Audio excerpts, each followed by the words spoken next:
Ever wanted to know how you relate to others based on astrology? Well, today we are going to talk all about synastry by looking to Venus-Pluto aspects. In this video, we will cover the conjunction and the opposition, and if you would like to learn more about the sextile, the trine, and the square, that is available for our channel members below. Hi, if you're new here, my name is Hannah and welcome back, Cosmic Warriors. Before we do dive into today's video, if you want to learn more about astrology, then head on over to the Cosmic Check-In podcast. And if you would like to book a synastry reading with myself, then go to hannahselsewhere.com. I hope you enjoyed the video. Let's do this.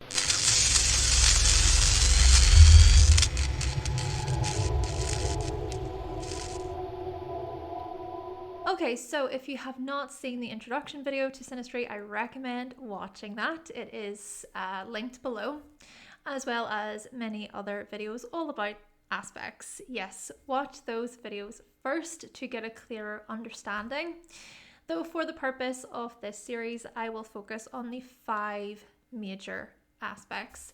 Make sure to look at degrees to get a clearer picture, of course. And you can always book a synastry reading with myself and I can help guide you based on your unique chart. So what exactly does Venus represent in relationships? Venus points to love, attraction, what we value in our relationships, the beauty we experience, the harmony we seek, how we wish to reach win-win outcomes. However, Venus can also indicate themes of jealousy, rivalry, pettiness, passive-aggressive tendencies, conflict avoidance, and superficiality, where we are much more concerned about image than depth. But then, how about Pluto? What does Pluto mean in relationships? And we're going to take some time here to explore Pluto. Pluto highlights the ways in which we experience intense feelings and attraction when in love. The insatiable nature of our pleasures, almost like we're being hypnotized. It can feel like that sometimes, but also the transformation that occurs within a relationship. Old patterns, old habits die as new patterns and new habits are born. Our vulnerabilities, our defenses are triggered hard as we are asked to consider the very depths of our pain, our past heartache, any unresolved trauma. And here's where I want to make something very clear about Pluto. Different to what I have done for the other planets in this series, we must truly be mindful of our Pluto placement when we enter new partnerships. Of course, the same could be said about Neptune and Uranus, the other planets previously talked about. But why? Why am I really bringing this up? Because if we still have leftover residue from a previous relationship, a previous partnership, well, that could very well leak into the next relationship. And we won't even be aware that it's happening. See, many people jump straight into new relationships without doing the inner exploration following the previous relationship, right? And so this means that what can happen is we repeat similar cycles, similar patterns. We might even get caught up in trauma bonds, which often stem from our family dynamics. This is why it's important to grieve a relationship. For the ending of a relationship, it's still a loss, right? At the same time, this is also the beauty. This is the strength of Pluto. Because this is where we examine our ability to work through the hard stuff, to show resilience as we venture into a new partnership, hopefully experiencing healthy intimacy and emotional depth. At its lowest form here, Pluto is destructive, tempted very easily too, combative, controlling, and manipulative, very much concerned with its own primal urges. But then at its highest form, Pluto is about renewal and sexual connection and chemistry, devotion, it's spiritual. There's that alchemizing sort of process that happens. Essentially, when working with Pluto in Synastry, it's important to go within and to ask ourselves a few things. Am I repeating the same cycle? Am I operating from a place of fear and insecurity within this relationship? From a place of mistrust? Do I resent a previous relationship? How can I handle this relationship maturely and wisely with greater self-awareness? From a place of profound growth? How likely am I to own my shadow so that I can experience a shared evolution with someone? Can I truly be honest about my vulnerabilities and any attachment wounds? Yes. Now, with that being said, this is not about perfection, okay? I want to highlight this. It's not trying to see this process as everything needs to be perfect and neat and wonderful coming into relationships. Let's face it, our relationships challenge us. They trigger us. They get under our skin at times, make us very angry.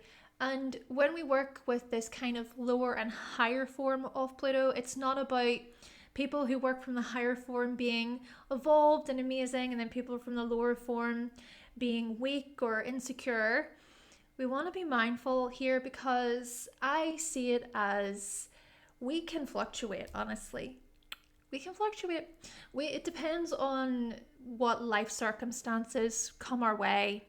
It depends on the day. It depends on the context, the situation. Now, also consider the condition of Venus and Pluto in your chart and the other person or people's charts. Just basically whoever is involved, look to the condition of Venus and Pluto in those charts. And do also look to progressions, right? So progress planets for more information, especially when looking to how our relationships may evolve over time. Yes. And the following information, it can be applied to love, friendship, and family relationships. You just have to kind of think about how the information relates to those types of relationships in your life, though I will use a few examples throughout. Though Venus-Pluto aspects in Synastry, they are all about the connection between what we value and desire within relationships, Venus, and the ways in which we experience a deep bond based on trust and intimacy, Pluto.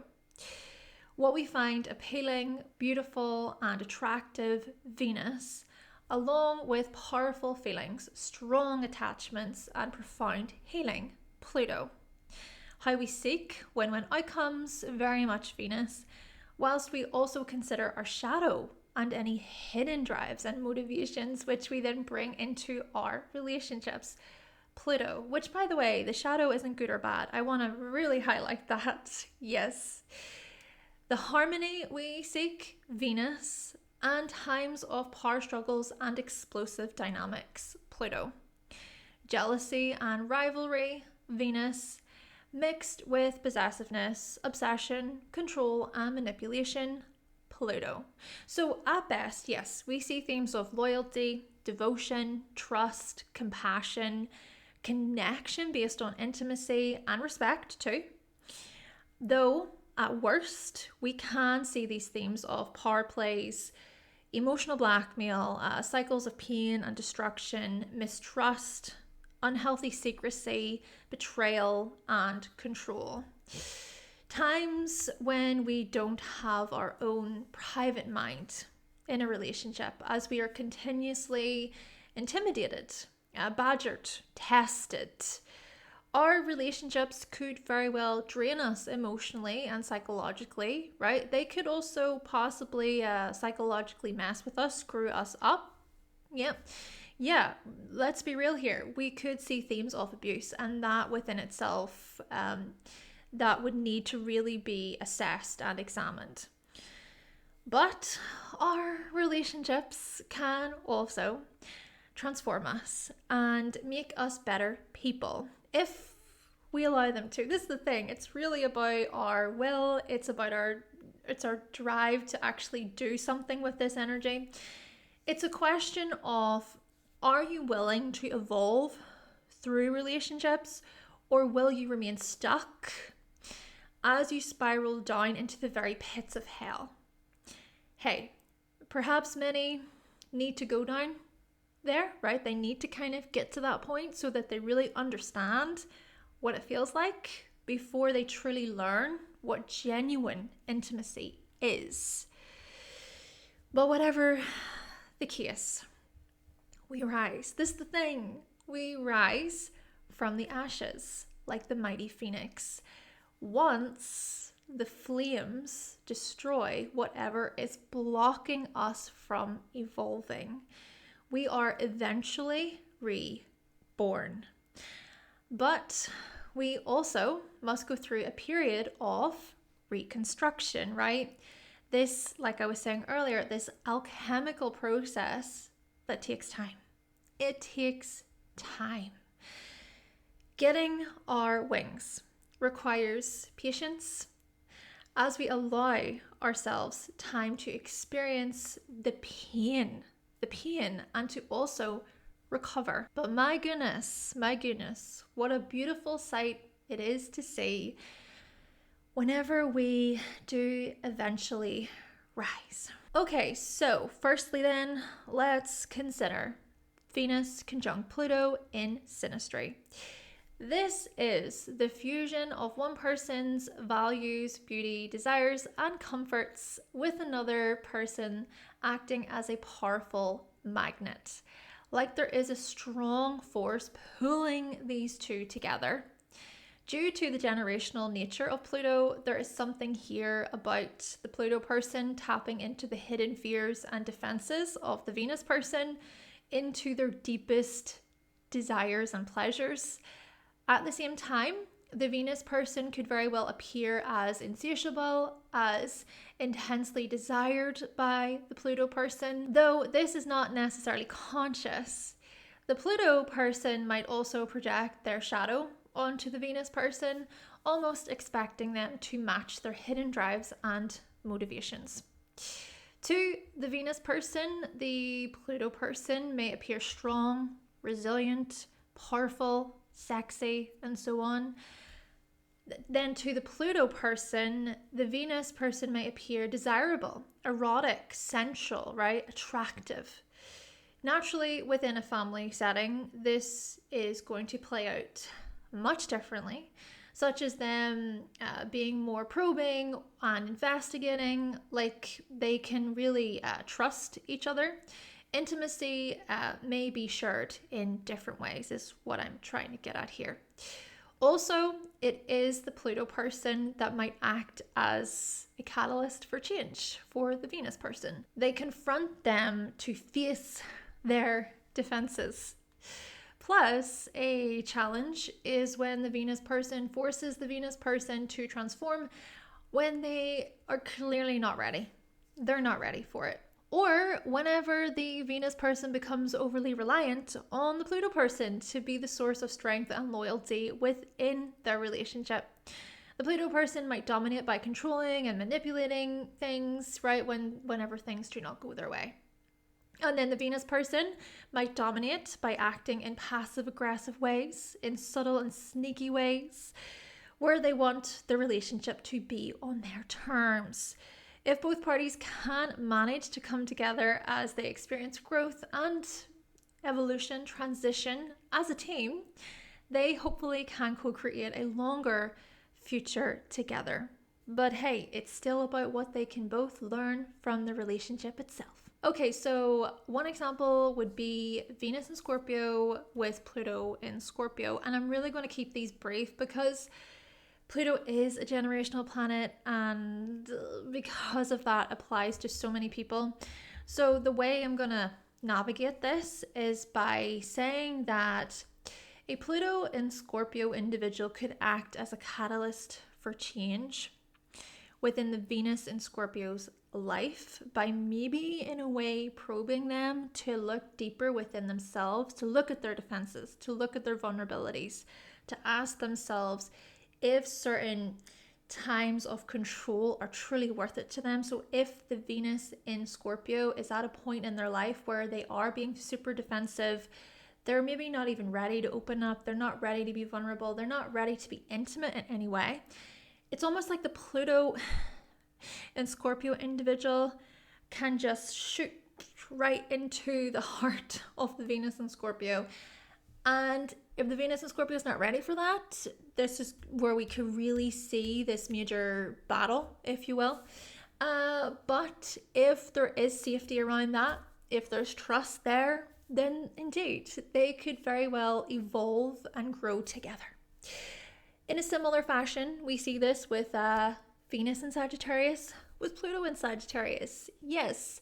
But I guess for a Venus in Sagittarius, if they don't feel ready for the Pluto in Sagittarius person to act as the catalyst of change within their life, the Venus in Sagittarius could possibly want to run away, avoid, escape the situation, or they could become very argumentative, preachy, right? This is where we see their kind of defenses come out. And then maybe to the Pluto in Sagittarius, they could also see that as a major warning sign to them, like, oh, okay, so they're not ready to commit. They're not ready to be in this relationship, right? I'm done with that. I can't be bothered with that. But equally, you know what? If the Venus in Sagittarius is ready and willing to look within themselves, ask themselves, okay, do I want to be intimate? Do I want to open up? Am I ready for that part, for that stage, for that part within this relationship? Then sure, we could see this as both parties sort of collectively widening their scope, right? Widening their view, and through those experiences together, then they could actually draw maybe some positivity or optimism from how they maybe look within themselves, dig deeper into themselves. Yeah, there could be a lot of wisdom that is drawn from that. I hope you are enjoying this video so far, and if you are, then please be sure to give the video a like and to subscribe for more. And if you are interested in learning more about astrology, then you can always pick up a copy of my astrology cheat sheets. The links are down below. Thank you so much. Moving on to Venus opposite Pluto in Synastry. Right, this is an attraction based on a few things. Excuse me, I just ate before recording. Passion, irresistible desire, mysteriousness, a deep honesty, but there's also there's a type of tension here, right? So this combo could require effort to overcome any of these struggles and tensions that arise. So as the Venus person is pulled in by the Pluto person's intensity and their penetrating desire and focus, the Pluto person is pulled in by the Venus person's beauty, their grace, their style, their elegance. There is a powerful magnetic pull here, similar to the conjunction, but this pull also has a tugging effect, a push and pull, a back and forth. Clashes are likely to happen because whilst there is the electricity between these two, there's also friction and tension. They might bounce off one another, not realizing what each party brings to the dynamic. Then they start accusing and pointing blame when things do not energetically line up or when they disagree. So many hidden truths come to the surface. And if neither party is ready to face the truth openly and honestly, they will most likely break up or go their separate ways. However, when they can come together and share honestly, the rebirth of a relationship just might occur. They transform as a team. Though, just want to highlight here that if there is a breakup, if they do go their separate ways, it's not a bad thing. It happens and it's okay. Still, this is about both parties being willing to face their own vulnerabilities and being committed to the growth and evolution of the relationship. The Venus person must be mindful of seeking to please the Pluto person by acting submissive or like their desires don't matter, acting like everything is fine when it isn't. And the Pluto person must be mindful of bringing the raw and intense emotions into the relationship, almost expecting the Venus person to simply deal with it. Not to mention, any unhealthy secrecy and resentment will most likely lead to a crashing ending. The beauty, though, of this relationship is their spiritual, emotional, and psychological growth. Their love can certainly evolve as they share an intimate bond of loyalty and trust. And to also think that whatever happens, they can learn from the relationship, right? Hopefully they can take something from the previous relationship as they evolve in some way within the new relationship, a different one. All right, so a couple of examples. Let's keep these very brief, by the way, because again, Pluto is more of a generational planet. But let's go with Venus in Cancer opposite Pluto in Capricorn. So let's consider this power dynamic, the power struggle that can happen with a Venus-Pluto opposition. The Pluto in Capricorn person could trigger something within the Venus in Cancer person about their own accomplishment, about their own desires to want to build something or commit themselves to something long term. So if the Venus in Cancer feels threatened by that or is overly protective in some way, then yeah, things could be pretty challenging there, tricky there. But if they possibly rise to the occasion, or maybe they can learn from the Pluto in Capricorn about any unmet needs, unmet desires within themselves, then sure, right? There could possibly be this co-creating influence together as they hopefully evolve and transform. Then let's briefly touch on Venus in Aries with Pluto in Libra. Again, thinking about this more so from a place of the power struggles, power dynamics. The Pluto in Libra could trigger something within the Venus in Aries about partnership and equilibrium and greater moderation, possibly, maybe greater thoughtfulness in a way, or considering really what other options could be available, right?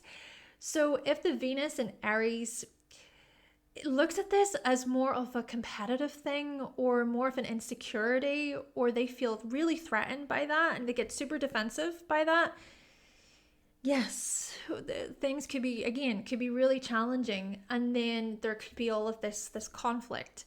But if a Venus in Aries can honestly look within themselves and consider, okay, well, am I willing to maybe evolve partnership-wise, or am I willing to consider exploring other areas, other options, so that there is greater sort of room for other experiences and other people in my life? Then yeah, again, this could be where they evolve as a team. Okay then, Cosmic Warriors, so that concludes today's video all about the Venus-Pluto aspects in Synastry. Today we explored the conjunction and the opposition, and if you would like to learn about the sextile, the trine and the square, they are available exclusively for our channel members. You will gain access to all members only videos over there. To join, just click the join button below. Though, in the meantime, I hope this video has taught you more about Synastry. Make sure to give the video a like if you did like it today. Subscribe for more, everyone, if you haven't already. Thank you for watching. Stay tuned for more, and I will catch you in the next one. Bye!